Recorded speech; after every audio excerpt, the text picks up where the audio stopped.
Alhamdulillahi Rabbil Alamin. Wassalatu wassalamu ala Sayyidina Muhammadin wa ala alihi wa sahbihi wa sallim. Subhanaka la ilma lana illa ma 'allamtana innaka antal alimul hakim. Wa la hawla wa la quwwata illa billahil aliyyil azim. Amma ba'du. Jadi tuan-tuan yang dimuliakan Allah Subhanahu wa taala, segala puji itu bagi Tuhan yang telah menghimpunkan kita di dalam satu majlis yang berkat, dapat kita melakukan jemaah semata-mata dengan limpah kurnia la haula wala quwwata illa billahil aliyyil azim. Jadi kita menyambung lagi pengajian fiqh kita. Sebelum memulai kelas, saya tutup kipas ni. Sebelum kita mulai kelas, maka saya hari tu ada saya cakap kalau ada soalan ni kan, jadi abang ni dah WhatsApp dah soalan tu. Ada 3 soalan fiqh. Kita jawab seringkas je lah. Sebelum saya jawab soalan yang pertama berkaitan dengan Assalam Ustaz. Waalaikumsalam. Soalan saya berkenaan bacaan tahiyat awal. Manakah bacaan betul ketika di bahagian selawat? Adakah Allahumma salli ala Muhammad atau Allahumma salli ala Muhammad wa ala ali Muhammad? Sebab apa? Kerana saya pernah mendengar jika kita membaca seperti baris kedua di atas, apa dia, Allahumma salli ala Muhammad wa ala ali Muhammad tu, kita telah membaca tahiyat akhir. Tetapi saya juga biasa mendengar imam membaca baris kedua dalam tahiyat awal. Jadi soalan berkaitan dengan selawat ke atas keluarga Muhammad wa ala ali Muhammad. Adakah dibaca ketika tahiyat awal atau tahiyat akhir? Benda ni sebenarnya dibaca, sunat ab'adnya dibaca ketika tahiyat akhir wa ala ali Muhammad. Adapun tahiyat awal ni qaul yang dipegang ialah tidak ada wa ala ali Muhammad. Kerana Rasulullah sallallahu alaihi wasallam ketika duduk rakaat tahiyat awal, Rasulullah dia duduk dengan secara tidak lama. Jadi ulama mengatakan Rasulullah SAW tidak menyebutkan Allahumma salli ala Muhammad wa ala ali Muhammad. Kalimah wa ala ali Muhammad tu tidak ada. Tetapi dia kata ada imam-imam semayang baca wa ala ali Muhammad. Bila begitu, kemungkinan sabaqul lisan, lidah terpacul, dah biasa berselawat begitu.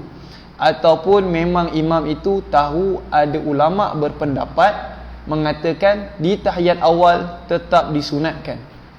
Tapi benda ni qaul yang al-azhar. Dalam mazhab Syafi'i banyak qaul tuan-tuan. Jadi kita berlapan nada lah kalau dia baca, macam tuan-tuan dengar ni, Imam Khatib Asy-Syurbini dalam Mughni Muhtaj mengatakan wal azharu sunnuha. Qaul azharnya disunatkan membaca as-salawat ke atas Ali Muhammad itu. Ali ni keluarga Muhammad lah. Begitu. Ulama khilaf lah. Ada kata boleh, ada kita. Cuma yang kita duk pakai, yang kita duk berpegang, tidak ada selawat ke atas keluarga Muhammad pada tahiyat awal. Rakaat kedua tu lah. Pada tahiyat akhir ada. Jelas ya? Adapun soalan yang kedua, Assalam Ustaz, bagaimanakah caranya kita hendak menggantikan puasa-puasa kita di zaman muda? Ataupun dia kata lalai dahulu, sedangkan kita tidak tahu atau tidak ingat jumlah sebenar yang wajib diganti. Okey, masalah sekarang dia ni dulu tak puasa lah. Biasalah, adalah mungkin ada sebab-sebab. Jadi nak ganti qada puasa, pertama wajib qada. Cumanya bilangan dia kata tak tahu berapa. Sedang kita tak tahu, tak ingat jumlah berapa yang perlu diqada ni. Banyak ni kan, lupa dah 15 tahun kan. Pertama tuan-tuan kena bertaubat lah, betul-betul bertaubat kepada Allah SWT. Kemudian di sini ulama bila menetapkan bilangan ni, dia panggil istilah tahdidiyah atau takribiyah. Tahdidiyah ini ialah tepat-tepat. Ini memang kita tak ingat lah sebab dia dah tanya. Ini memang dia tak tahu lah sebab dia tanya kan. Okey, guna konsep takribiyah, anggaran. Contoh, dia syak, saya ingat 50 lah, tak boleh. Itu masih syak. Contoh dia syak antara 50 ke nak buat 90 hari ni. Banyak ni. Okey, maka waktu tu guna anggaran, ambil tengah-tengah. Ambil 75. Kalau dia kata dia syak, dia tak tahu berapa jumlah, ambil konsep takribiyah, anggaran. Saya ni 100 ke 200 ni, ambil 150. Gitu. Saya ni 50 ke 90 ni, maka dia ambil yang tengah-tengah tu lah. Pandai-pandailah diseimbangkan. Kemudian dia perlu bayar fidyah lah. Sebabkan dia melewatkan ganti puasa. Contoh kalau tuan-tuan tak puasa lagi tahun lepas punya, tak ganti qada, ada tertinggal puasa, maka perlu, kalau tuan-tuan dah qada, tak perlu bayar fidyah. Ini kalau tuan-tuan ni esok lagi 20 hari ni nak puasa ni, tuan-tuan dah puasa, yang tahun lepas punya tak qada lagi. Setelah puasa esok, maka waktu tu wajib qada yang tahun lepas, serta membayar fidyah, beri makan pada miskin 1 cupak. Cupak mungkin dan sekarang sekilo lah. Lalu kalau tak puasa yang tahun lepas tu dah 2 tahun, maka bertambah qada setiap sehari, cumanya fidyah tu bertambah. Jelas ya? Soalan dia berkaitan jumlah lah. Kalau tak ingat jumlah nak buat macam mana, ikut konsep tadi, dia panggil takribiyah, anggaran. Tak perlu tahdid. Kalau tahdid confirm tak tanya dah. Dia takrib tu. Soalan yang ketiga berkaitan soalan saya, bolehkah seorang penama mengambil 2 atau lebih bahagian dalam ibadah korban? Dia ada 7 bahagian kan. Kalau lembu tu maka boleh. Jawabnya boleh, tidak ada masalah. Seekor tu nak ambil 7 bahagian, nama kita seorang, tak ada masalah. Apa? Janji ada modal. Allah Subhanahu wa taala alam. Kita mula baca kitab berkaitan dengan rukun wudu. Santai-santai kot. Hari tu laju bonah tak. Orang muda tak apalah laju.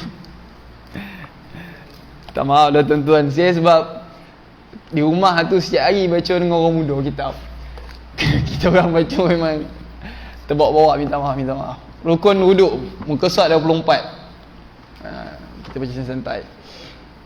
Muka surat 24, rukun wudu. Bismillahirrahmanirrahim. Qala al-musannifu rahimahullahu ta'ala wa nafa'ana bi'ulumihi fid darain amin. Tuan-tuan mesti selalu dengar, setiap kali penceramah cakap nak buka kitab je, qala al-musannifu, qala al-musannif. Apa dia tu? Qala al-musannif, maksud pengarang berkata, rahimahullah, mudah-mudahan Allah rahmati pengarang ni. Wa nafa'ana, dan mudah-mudahan kita dapat manfaat dengan ilmu yang diberi ni. Fid daraini, dalam 2 negeri, di akhirat dan di dunia. Amin. Amin maksudnya Allahumma istajib du'aana. Dalam ilmu nahwu dia bahas tak kalimah amin ni. Wahai Tuhanku, terimalah, perkenanlah doa kami. Faslun, satu fasal. Furudul wudu'i sittatun. Al-awwalu an-niyatu. Al-thani ghaslul wajhi. Al-thalisu ghaslul yadaini ma'al mirfaqain. Al-rabi'u mashu syai'in minar ra'si. Al-khamisu ghaslul rijlaini ma'al ka'bain. Al-sadisu at-tartibu. Fasal ke-6, rukun wudu itu 6 perkara, iaitu pertama niat, kedua membasuh muka, ketiga membasuh kedua-dua tangan serta kedua-dua siku, keempat menyapu sebahagian daripada kepala, kelima membasuh kedua-dua kaki serta kedua-dua buku lali, keenam tertib. Rukun wuduk tu ada 6. Ini semua kita tahulah. Biasanya kalau dibahas berkaitan dengan wuduk, maka ulama membahas wuduk, ada boleh baca wadu, W-A, ada baca W-U, wuduk. Kalau baca W-A, bahasa Arab kata air yang digunakan untuk berwuduk, air pipe tu kan, kalau kita guna untuk wuduk, dia panggil wadu. Wadu, ejaan tak sama, waw, dad, waw, hamzah, tapi baris waw yang pertama itu sama ada fathah atau dhammah. Kemudian yang pertamanya niat. Niat ni dia ada nanti depan dibahas. Okey, tengok muka surat 25 tu. Niat dan tertib. Faslun an-niyatu qasdu syai'i muqtarinan bi fi'li. wa mahalluha al-qalbu wa talaffuzu biha sunnatun wa waqtuha 'inda ghasli awwali juz'in minal wajhi. Niat adalah fasal ketujuh. Niat adalah mengqasadkan sesuatu disertai dengan perbuatan. Tempat niat itu adalah di hati. Melafazkan niat itu sunat. Waktu niat tu adalah ketika membasuh awal juzuk daripada muka. Itu niat. Tadi kita tengok balik pada soal muka, bahas bab wuduk tu. Pertama sekali niat. Niat ni apa? Qasdu syai'in muqtanan bi fi'li. Kita qasadkan sesuatu, kita meniatkan, memaksudkan sesuatu tetapi dia sertai dengan perbuatan. Itu dia panggil niat, tuan-tuan. Macam takbir Allah waktu tu. Waktu Allah tu tak dia niat sembahyang. Waktu perbuatan tu berlaku tapi niat yang pertama rukun. Basuh je muka kan, pap. Maka waktu tu niatlah nak rafal hadas atau niat wudu atau niat istibahatus solah, macam-macam niat. Sebab hadis kata kan, innamal a'malu binniyat wa innamal likulli imri'in ma nawa. Amalan-amalan ini berdasarkan niat dan setiap orang itu diberi balasan apa yang diniatkan. Orang yang Allahumma salli, muka ni tuan-tuan, kedua dia kata pertama niat, kedua basuh muka. Muka ni batas muka kita kena tahu. Ma baina manabiti sya'ri wa muntaha lihyati. Tempat muka had dia, batas dia sini, tempat naik rambut ni kan, sampai bawah ni, hujung ni. Kemudian dari sudut ni panjang dia, dipanggil tulan, panjang. Aradan, melintang dia ni, ma baina udhunain, di sini, antara dua telinga ni. Lalu apa-apa yang ada atas muka ni, segala bulu janggut, nisai, kening, bulu mata, semua ni wajib dibasuh. Kalau ada tak lalat pun sama agak gosok lah. Cuma orang yang berjanggut tebal dia panggil al-kathif. Orang yang berjanggut tebal ni sekadar zahir je, tak perlu dia wajib menyelat, gosok dalam. Macam saya ni nipis kan, jadi kena wajib digosok. Ada pun yang tebal tu sekadar macam tu je. Kalau yang nipis ni gosok sikit, sebab dia mesti sampai permukaan kulit, sampai di kulit tu. Macam mana nak tahu tebal ke nipis? Waktu kita menyembang dengan dia tu, kalau kita nampak dia punya kulit, macam saya nampak kulit, maka dipanggil nipis. Kalau yang tak nampak kulit, berjambang, India Pakistan lah, negara kita ni, orang Asia ni kurang jambang. Dia kalau tak nampak kulit tu, maka dipanggil tebal. Waktu kita menyembang depan-depan dengan dia, waktu tu dipanggil begitu. Kemudian membasuh yang kedua, yang ketiga, membasuh kedua-dua tangan serta kedua-dua siku. Basuh dua tangan sampai dua siku kan. Apa-apa yang atas dia ni pun begitu. Okey, kalau masalah orang yang bekerja sebagai tukang cat, dia ni bekerja sebagai tukang cat, maka kalau dia dah gosok-gosok masih ada sikit-sikit, tak ada masalah. Celah-celah kuku ni, celah-celah kuku ni ada ulama kata perlu bersihkan, tapi Imam Ghazali kata tak perlu, sekadar zahir je. Kemudian dia sini siku. Nak beritahu siku tu lah, tapi lebihkan lah. Bila kita lebih, Rasulullah sallallahu macam muka kan, okey, lebih kan. Bila kita lebih, kita ada ghurrah tahjil. Ghurrah tahjil ni dia akan bercahaya. Dia panggil yang lebih-lebihan ni, dia akan bercahaya dari kiamat. Rasulullah kata tu umat aku, itu umat aku esok. Sebab dia lebih kan. Tapi janganlah melampau sangat kan, salam dekat kolah tu kau seorang asal. Dia berpada-pada lah, dia pertengahan. Kan nak ustaz tu kata ghurrah tahjil, beria dia kan, habis air kolah tu suku kat dia. Saya di pondok dulu, ada orang ni was-was, ambil pula uduk depan Tok Gu. Tok Gu marah kat situ, kau ni kata balik kau pergi ambil kat belakang. Tok Gu semak kepala tengok dia ambil tuan. Dia ambil banyak sangat, dia jirus, dia was-was. Kemudian yang ke berapa tuan? Yang ketiga, tangan sampai siku. Kalau orang yang bekerja sebagai tukang cat apa semua tu dah basuh gosok-gosok tak hilang juga, maka tak mengapalah, sikit-sikit. Orang ada tattoo pun begitu. Tak perlulah kita nak, saya adalah kawan-kawan lu. Dia orang ni bertaubat hanya kan. Datang jumpa macam mana dia orang pergi bakar tu tattoo dia orang tu. Saya tak perlu pun sampai tahap memudaratkan, takut ada implikasi kang bakar tu kekurangan darah ke apa. Tak perlulah. Tapi kalau ada nak bakar, nak ada cara yang tidak mudaratkan, tidak ada masalah kan. Kemudian membasuh keempatnya menyapu sebahagian daripada kepala. Ini mazhab Syafi'i lah tuan-tuan. Adapun sunat dia semua. Contohlah rambut ni, tuan-tuan ambil selai je, basuh. Kan? Ambil air, tak. Menyapu, dia bukan basuh. Sapu je. Pak. Cumanya kalau yang basuh semua tu sunat. Tapi mazhab-mazhab lain dipanggil wajib lah basuh semua. Tu panggil sebahagian. Orang Melayu kita, dia bahasa Arab ni, dia terjemah ba'du dalam kamus, dia pakai tu. Qasul masu syai'i min ar-ra'si. Okeylah, terkesan kita masu ba'di min ar-ra'si. Sebahagian kita duk faham separuh kepala tu lah sebahagian. Dah bahasa Arab ba'du ni satu lai tu kira ba'du dah. Saya seorang dipanggil ba'du dah. Satu pun dia kira ba'du. Begitu.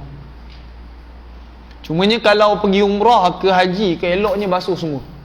Senang nak bertaklid dengan mazhab lain.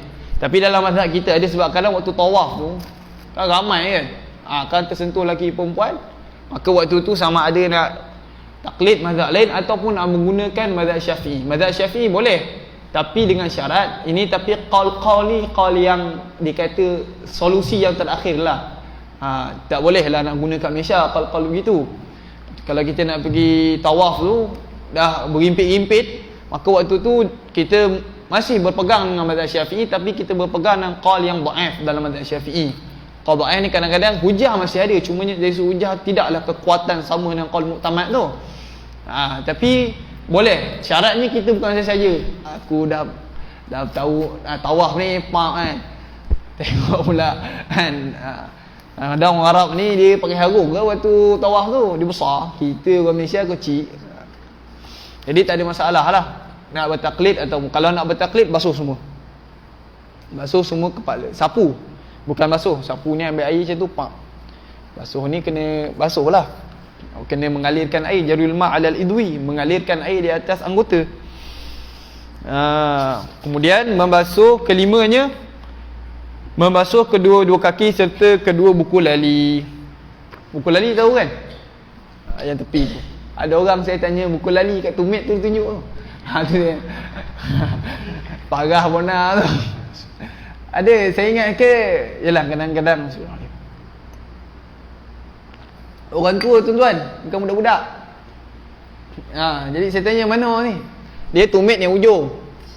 Yang topi tu buku lali. Parah. Jadi lebihkan sikit lah dia buku lali tu. Sebab apa kena lebihkan? Ada ulama kata menggunakan kaedah ma la yatimul wajibu illa bihi fa wajibun. Perkara yang tidak sempurna kewajipan itu melainkan dengan sebab dia, maka sempurna. Contoh, saya nak basuh muka ni had dia sini. Betul-betul kan, Ustaz Nufai ni betul-betul ikut fiqah ni kan, slow nak bagi sama kan. Masalah sekarang confirm tak confirm ni. Kalau kita nak confirm kan senang je, lebihkan je. Basuh muka tu lebihkan. Dia panggil malai, basuhan yang tidak sempurna. Maksudnya kalau dia tak basuh atas ni, maka tak sempurnalah kewajipan ni. Waktu tu wajib juga. Ini kaedah fake lah. Kalau lebihkan lagi tu, lebihkan atas sikit, dapatlah ghurrah tu tahjil tu. Di akhirat esok dia akan bercahaya cahaya. Kawasan-kawasan lebih ni akan bercahaya cahaya, tanda umat Nabi Muhammad sallallahu alaihi wasallam. Macam juga buku lali tu, lebihkan sikit lah. Tapi janganlah silang tinggi sangat. Aduh, ni kan jos kan. Kita suruh lebih, dia lebih betul-betul kan. Kemudian tertib ni apa tuan-tuan? Mengikut turutan. Jangan kita ni basuh muka baru niat. Jangan kita basuh tangan baru basuh muka. Itu tak tertib. Dia berubah-ubah kawasan dia. Faham kan? Berubah-ubah. Dia dalam rukun ni ada 2 koreng, 4 basah. Apa yang koreng? Niat dengan tertib. Basuh muka, tangan, kepala, kaki. Ini semua basah. Jadi waktu bila tuan-tuan nak wajib berwuduk ni? Dia wajib berwuduk ni ketika kita nak solat lah. Waktu tu wajib lah. Waktu tu betul lah, solat kena berwuduk. Kalau tak salah solat tu. Kemudian antara sunat-sunat yang berlaku ketika berwuduk ialah, kalau contoh tuan-tuan nak baca Quran, sekadar nak baca, sunat juga berwuduk. Nak baca hadis, sunat berwuduk. Nak meriwayatkan hadis, sunat berwuduk. Nak datang majlis itu, sunat berwuduk. Kena faham sunat. Orang yang pergi mayat kan, maka siapa yang Allahumma salli ala Muhammad, siapa yang bawa mayat tu, bawa jenazah tu, sunat berwuduk setelah tu lah. Lalu ulama kata kiaskan dengan bawa sentuh. Kita pergi sentuh mayat tu, setelah tu sunat kita berwuduk. Sebab ada hadis Nabi sallallahu alaihi wasallam, man yaghtasil mayyitan, sesiapa yang memandikan akan mayat, falyaghtasil, maka setelah itu dia perlu mandilah. Sunat dia mandi. Dan wa man hamalahu falyatawadda, dan siapa yang membawa mayat ni, maka setelah itu disunatkan dia berwuduk. Kemudian tuan-tuan, waktu berwuduk ni dia ada mualah. Mualah ni berturut-turut. Maksudnya apa? Kalau tuan-tuan basuh muka kan, jangan tunggu kering muka tu baru basuh tangan. Faham Kita punya negara ni mungkin tak cepat kering sebab kita negara basah apa, panas kering. Dia kalau panas kering kan. Kita punya cuaca sederhana. Kalau negara-negara yang cepat kering ni negara panas tu lah. Negara-negara Arab tu kan. Jadi dia orang tu tak boleh, dah basuh muka tu cepat-cepat basuh tangan. Jangan tunggu kalau dah putus mualat, maka waktu tu sunat je lah mualah ni. Kemudian melakukan Allahumma salli ala Muhammad. Kalau waktu sempit, waktu solat sempit, contoh dah 3, 4 kita punya masuk, kita contoh kita Allahumma salli ala Muhammad, kita semayang, kita tertidur waktu zuhur kan, kita tidur-tidur bangun pukul 4, sekarang zuhur asar 4.26 4 apa? 46 4.26. Kita tersedar pukul 4 suku, tak semayang zuhur. Waktu tu buat yang wajib je, basuh muka sekali, tangan sekali, 3 kali tu yang kedua, yang ketiga itu sunat. Faham Yang kedua, yang ketiga sunat. Cumanya kalau basuhan pertama tidak sempurna, maka yang kedua tu dikira wajib. Dikira yang macam yang pertama juga. Kalau kita maka waktu tu buat yang wajib-wajib je. Dah semayang zuhur lambat tu kan, ambil tangan sekali, muka sekali, tangan sekali, rambut sekali, kaki sekali, semayang laju. Semayang pun buat yang wajib je sebab waktu dah sempit ni, tak nak keluar waktu. Dia disunatkan kita ni pun ketika nak membasuh ni, sunat Allahumma salli ala Muhammad, sunat mengucap bismillah, dan juga sunat kita berkumur-kumur istinsyak. Istinsyak masuk air dalam hidung.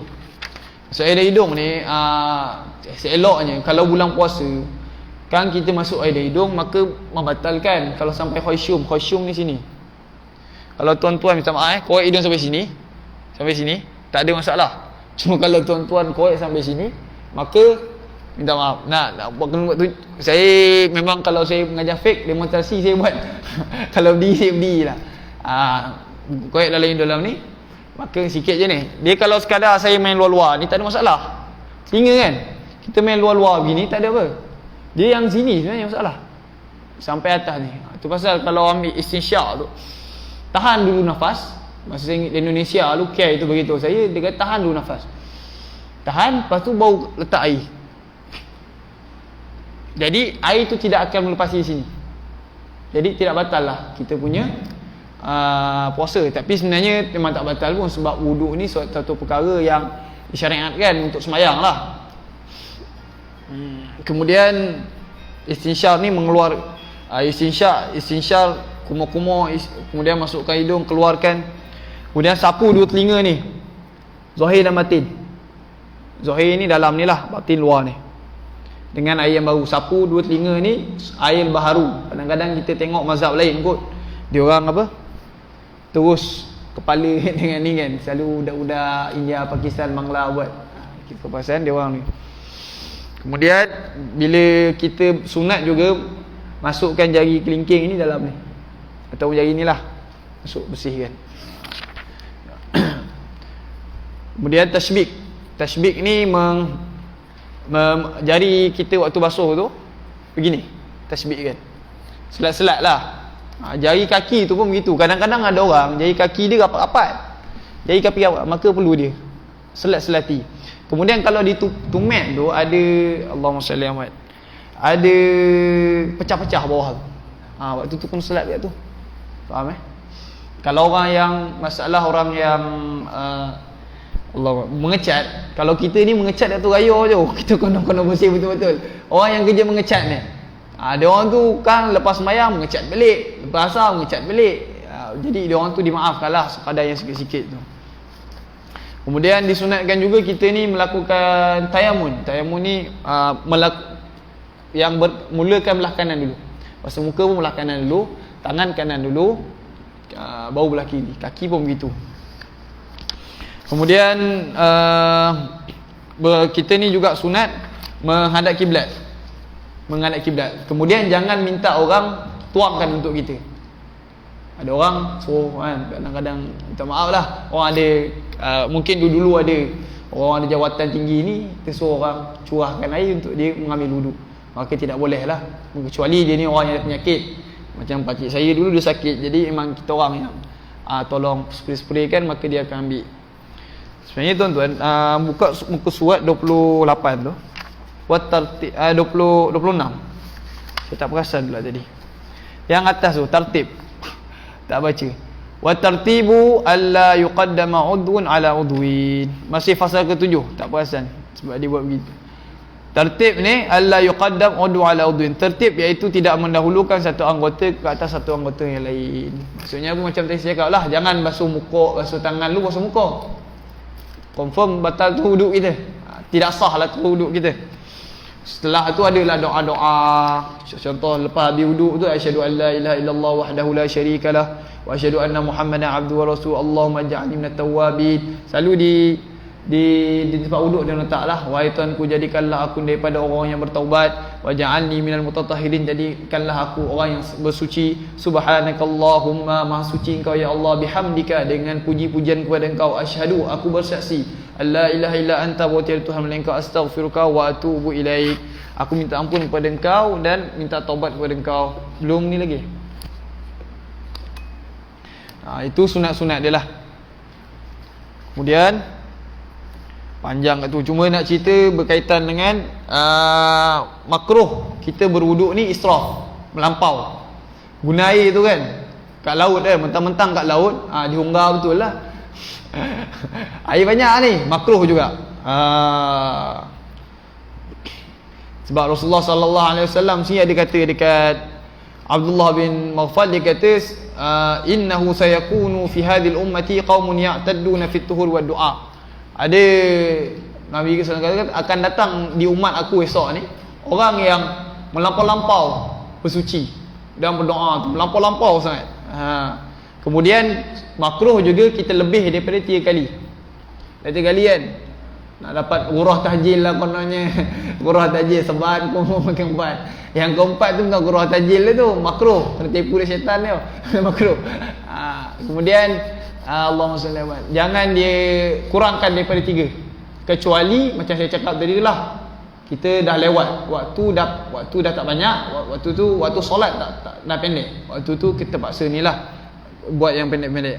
Sebab Rasulullah SAW sini tawadda'a salasan 3 itu jadi sunat, makruh meninggalkan.